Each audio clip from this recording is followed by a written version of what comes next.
সূরামূলক বাংলা উচ্চারণ, অর্থ ও ফজিলত সহ। সূরামূলক পাঠের ফজিলত। সূরামূলক পাঠের অনেক ফজিলত রয়েছে। হাদিসে বর্ণিত হয়েছে, যে ব্যক্তি প্রতি রাতে সূরামূলক পাঠ করবে সে জাহান্নাম থেকে মুক্তি পাবে। হযরত আবু হুরায়রা রাদিয়াল্লাহু আনহু বর্ণনা করেন, রাসূলুল্লাহ সাল্লাল্লাহু আলাইহি ওয়াসাল্লাম বলেছেন, যে ব্যক্তি প্রতি রাতে সূরামূলক পাঠ করবে, আল্লাহ তাকে কবরের আযাব থেকে বাঁচাবেন। মুসনাদে আহমদ, তিরমিজি, আবু দাউদ, ইবনে মায়াহ। হযরত ইবনে আব্বাস রাদিয়াল্লাহু আনহু বলেন, যে ব্যক্তি সূরামূলক শিখে এবং নিজেদের স্ত্রী সন্তানদের শেখাবে, এটা কবরের থেকে রক্ষা করবে এবং কিয়ামতের দিন এই সূরা পাঠকারীর পক্ষে কথা বলে তাকে মুক্ত করবে। তিরমিজি, মুস্তাদরাকে হাকেম। সূরা মুলকের বাংলা উচ্চারণ। তাবারাকাল্লাজি বিয়াদিহিল মুলকু ওয়াহুজা আলা কুল্লি শাইনিন কাদির। আল্লাজি খালাকাল মাউতা ওয়াল হাজাতা লিয়াবলুয়াকুম আইজুকুম আহছানু আমালা ওয়াহুয়াল আজিজুল গাফুর। আল্লাজি খালাকা ছাবা ছামাওয়াতিন তিবাকামা তারা ফি খালকির রাহমানি মিন তাফাউত ফার জিল বাসারা হাল তারা মিন ফুতুর। চুম্মার জিল বাসারা কাররাতাইনি ইয়ানকালিব ইলাইকাল বাসারু খাছিয়াও ওয়াহুজা হাসির। ওয়াল আকাদ জাইজান্নাত শামাদ দুনিয়া বিমাশা বিহা ওয়ায়ালনা হা রুজুমাল লিশায়াতিনি ওয়া আতাদনা লাহুম আয়া বাদশাইর। ওয়ালিল্লাজিনা কাফারু বিরাব্বিহিম আয়া বুজাহান্নাম ওয়া বিছাল মাসির। ইজাউল কুফিহা ছামিউলাহা শাহিকা ওয়াহিয়া তাফুর। তাকা দুতামায়াজুমিনাল গাইজ কুল্লামাউল কিয়াফিহা ফাউজুন ছালাহুম খাজানাতুহালাম ইয়াতিকুম নাজির। কালুবালা কাদ জানা নাজিরুন ফাকাদ যাবনা ওয়া কুলোনা মানাজায়ালাল্লাহ হুমিন শাইনিন ইন আন্তুম ইল্লা ফিদালা লিন কাবির। ওয়াকালুলাও কুন্না নাচমাও আও নাকিলুমা কুন্নাফিয়া সাহাবিচ্ছায়ের। ফাতারাফু বিজাম্বিহিম ফাচহব্বল্লিয়া সাহাবিচ্ছায়ের। ইন্নাল্লাজিনা ইয়াকশাউনা রাব্বাহুম বিলগাইবি লাহুম মাগফিরাতু ওয়া আজরুন কাবির। ওয়া আচিরুকাউলাকুম আবিজহারুবিহি ইন্নাহু আলিমুম বিজা তিসুদুর। আলা ইয়ালামুমান খালাক ওয়া হুয়াল লাতিফুল খাবির। হুয়াল্লাজি জাআলা লাকুমুল আরদা জালুলান ফামশুফি মানাকিবিহা ওয়া কুলুমির রিজকিহি ওয়া ইলাইহিন নুশুর। আমিনতুম মান ফিচ্ছামাই আই ইয়াকচিফা বিকুমুল আরদা ফাইয়া হিয়া তামুর। আমিনতুম মান ফিচ্ছামাই আই ইউরছিলা আলাইকুম হাসিবান ফাচাতালামুনা কাইফা নাজির। ওয়ালাকাদ কাজ্জাবাল্লাজিনা মিন কাবলিহিম ফাকাইফা কানা নাকির। আওয়ালাম ইয়ারাও ইলাত্তাইরি ফাওকাহুম সাফফাতিও ওয়াইজাক বিদন। মায়ুমচিকুহুন্না ইল্লা রহমানু ইন্নাহু বিকুল্লি শাইনিম বাসির। আম্মান হাজাল্লাজি হুয়া জুন্দুল্লাকুম ইজানসুরুকুম মিন দুনির রহমানি ইনিল কাফিরুনা ইল্লা ফি গুরুর। আম্মান হায়াল্লাজি ইয়ারজুকুকুম ইন আমছাকা রিজকাহু বাল্লাজ্জুফি উতুবিওয়া নুফুর। আফামাই ইয়ামশি মুকিব্বান আলা ওয়াজহিহি আহদা আম্মাই ইয়ামশি ছাবি ইয়ান আলা সিরাতিম মুজতাকিম। কুল হুয়াল্লাজিয়ান শাকুম ওয়া জাআলা লাকুমুচ্ছামা ওয়াল আবসারা ওয়াল আফিদা কালিলাম মাতাশকুরুন। কুল হুয়াল্লাজি জারাকুম ফিল আরদিওয়া ইলাইহি তুহশারুন। ওয়াইজাকুলুনা মাতাহাজাল ওয়াদুইন কুনতুম সাদিকিন। কুল ইন্নামাল ইলমুইন্দাল্লাহ হি ওয়াইন্নামানা নাজিরুম মুবিন। ফালাম্মা রাওহু ঝুলফাতান সিয়াত গজুহুল্লাজিনা কাফারুয়া কিলা হাজাল্লাজি কুনতুম বিহি তাদ্দান। কুল আরাইতুম ইন আহলাকানিয়াল্লাহু ওয়া মাম্মাইয়া আও রাহিমানা ফামাই ইউজিরুল কাফিরিনা মিন আয়াবিন আলিম। কুল হুয়ার রহমানু আমান্না বিহি ওয়া আলাইহি তাওয়াক্কালনা ফাচাতালামুনা মান হুয়া ফি দালালিম মুবিন। কুল আরাইতুম ইন আশবাহা মাউকুম গাওরান ফামাই ইয়াতিকুম বিমাইম মাইন। মাখরাজসহ উচ্চারণ শিখে নেওয়া জরুরি। সূরামূলক পাঠের ফজিলত। সূরামূলক পাঠের অনেক ফজিলত রয়েছে। হাদিসে বর্ণিত হয়েছে, যে ব্যক্তি প্রতি রাতে সূরামূলক পাঠ করবে সে জাহান্নাম থেকে মুক্তি পাবে।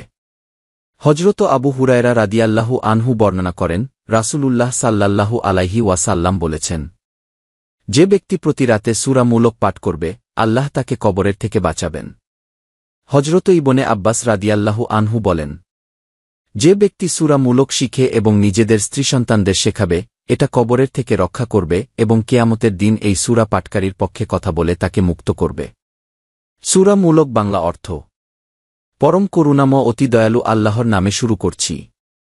বরকতময় তিনি, যার হাতে সর্বময় কর্তৃত্ব, আর তিনি সব কিছুর ওপর সর্বশক্তিমান। যিনি মৃত্যু ও জীবন সৃষ্টি করেছেন যাতে তিনি তোমাদের পরীক্ষা করতে পারেন যে কে তোমাদের মধ্যে আমলের দিক থেকে উত্তম। আর তিনি মহাপরাক্রমশালী, অতিশয় ক্ষমাশীল। যিনি 7 আসমান স্তরে স্তরে সৃষ্টি করেছেন। পরম করুণাময়ের সৃষ্টিতে তুমি কোনো অসামঞ্জস্য দেখতে পাবে না। তুমি আবার দৃষ্টি ফিরাও, কোনো ত্রুটি দেখতে পাও কি? অতঃপর তুমি দৃষ্টি ফিরাও একের পর এক, সেই দৃষ্টি অবনমিত ও ক্লান্ত হয়ে তোমার দিকে ফিরে আসবে।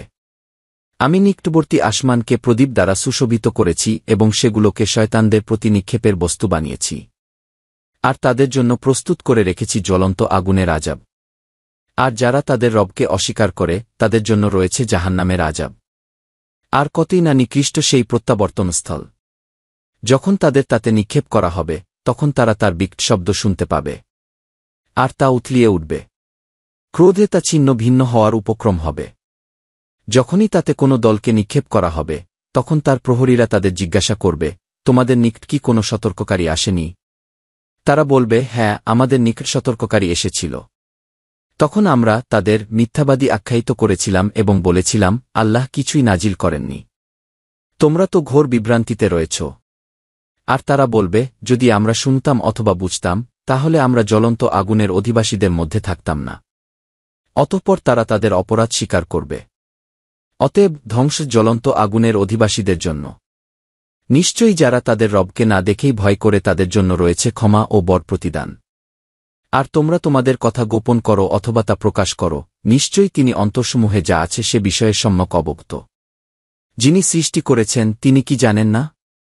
অথচ তিনি অতি সূক্ষ্মদর্শী, পূর্ণ অবহিত। তিনিই তো তোমাদের জন্য জমিনকে সুগম করে দিয়েছেন, কাজেই তোমরা এর পথে প্রান্তরে বিচরণ কর এবং তার রিজিক থেকে তোমরা আহার করো। আর তার নিকটি পুনরুত্থান। যিনি আসমানে আছেন তিনি তোমাদের সহ জমিন ধসিয়ে দেওয়া থেকে কি তোমরা নিরাপদ হয়ে গেছ, অতঃপর আকস্মিকভাবে তা থরথর করে কাঁপতে থাকবে। যিনি আসমানে আছেন তিনি তোমাদের উপর পাথর নিক্ষেপকারী ঝোড়ো হাওয়া পাঠানো থেকে তোমরা কি নিরাপদ হয়ে গেছ, তখন তোমরা জানতে পারবে কেমন ছিল আমার সতর্কবাণী। আর অবশ্যই তাদের পূর্ববর্তীরাও অস্বীকার করেছিল। ফলে কেমন ছিল আমার প্রত্যাখ্যান এর শাস্তি? তারা কি লক্ষ্য করেনি তাদের উপরস্থ পাখিদের প্রতি, যারা ডানা বিস্তার করে ও গুটিয়ে নেয়? পরম করুণাময় ছাড়া অন্য কেউ এদের স্থির রাখে না। নিশ্চয়ই তিনি সব কিছুর সম্যক দ্রষ্টা। পরম করুণাময় ছাড়া তোমাদের কি আর কোনো সৈন্য আছে যারা তোমাদের সাহায্য করবে? কাফিররা শুধু তো ধোঁকায় নিপতিত। অথবা এমন কে আছে যে তোমাদের রিজিক দান করবে যদি আল্লাহ তার রিজিক বন্ধ করে দেন? বরং তারা অহমিকা ও অনীহায় নিমজ্জিত হয়ে আছে। যে ব্যক্তি উপুড় হয়ে মুখের উপর ভর দিয়ে চলে সে কি অধিক হেদায়েতপ্রাপ্ত নাকি সেই ব্যক্তি যে সোজা হয়ে সরল পথে চলে? বলো, তিনিই তোমাদের সৃষ্টি করেছেন এবং তোমাদের জন্য শ্রবণ ও দৃষ্টিশক্তি এবং অন্তঃকরণসমূহ দিয়েছেন। তোমরা খুব অল্পই শকর করো। বলো, তিনিই তোমাদের জমিনে সৃষ্টি করেছেন এবং তার কাছেই তোমাদের সম্বেদ করা হবে। আর তারা বলে, সে ওয়াদা কখন বাস্তবায়িত হবে, যদি তোমরা সত্যবাদী হও? বলো, এ বিষয়ের জ্ঞান আল্লাহরই নিকট। আর আমি তো স্পষ্ট সতর্ককারী মাত্র। অতঃপর তারা যখন তা আসন্ন দেখতে পাবে তখন কাফিরদের চেহারা মলিন হয়ে যাবে এবং বলা হবে, এটাই হল তা যা তোমরা দাবি করছিলে। বলো, তোমরা ভেবে দেখেছ কি? যদি আল্লাহ আমাকে এবং আমার সঙ্গে যারা আছে তাদের ধ্বংস করে দেন অথবা আমাদের প্রতি দয়া করেন, তাহলে কাফিরদের যন্ত্রণাদায়ক থেকে কে রক্ষা করবে? বলো, তিনিই পরম করুণাময়। আমরা তার প্রতি ঈমান এনেছি এবং তার উপর তাওয়াক্কুল করেছি। কাজেই তোমরা অচিরেই জানতে পারবে কে স্পষ্ট বিভ্রান্তিতে রয়েছে। বলো, তোমরা ভেবে দেখেছ কি, যদি তোমাদের পানি ভূগর্ভে চলে যায় তাহলে কে তোমাদের বহমান পানি এনে দিবে?